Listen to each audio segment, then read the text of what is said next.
Bago ilunsad ang sariling command center, personal na binisita ni Department of Agriculture Secretary Francisco Kiko Tiu Laurel Jr. ang isang model command center sa Pampanga bilang paghahanda sa paparating na modernisasyon ng sektor ng agrikultura.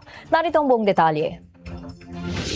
Kahapon binisita ni Agriculture Secretary Francisco Tiu Laurel Jr. ang PDRRMC Command Center sa San Fernando, Pampanga upang pag-aralan ang aktual na operasyon, monitoring system at mga best practices sa mabilis na pagtugon sa panahon ng kalamidad. Ayon sa kalihim, malaki ang papel ng mga ganitong command center, hindi lamang sa disaster response, kundi pati sa agarang pagtukoy ng mga apektadong magsasaka at mangingisda at sa mabilis na paghahatid ng tulong.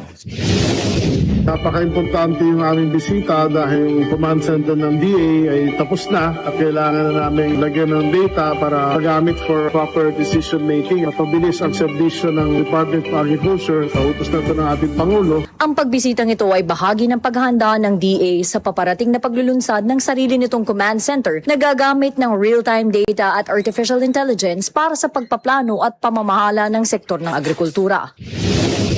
Pabilis din na magiging reaction ng national government sa pangangailangan nating farmers and fisher folks. We have a lot to learn from the provincial government of Pampanga. Noong nakaraang buwan, inihayag ng DA na pag-iisahin sa command center ang datos sa produksyon ng pananim, inventaryo ng hayop, panahon, galaw ng presyo, import at export, satellite monitoring at supply chain. Maaaring tawaging gaya o Government Artificial Intelligence for Agriculture ang sistema na inaasahang makakatulong sa mas mabilis na pagdedesisyon, pagprotekta sa supply ng pagkain at pag-angat ng kabuhayan ng mga magsasaka at mangingisda. Sa pamamagitan ng command center, target ng DA na maging mas handa at mas responsive ang sektor ng agrikultura lalo na sa panahon ng kalamidad. Nauna sa mga balitang totoo at laging bago, Nadj Miravalles, alauna sa Balita, Congress TV.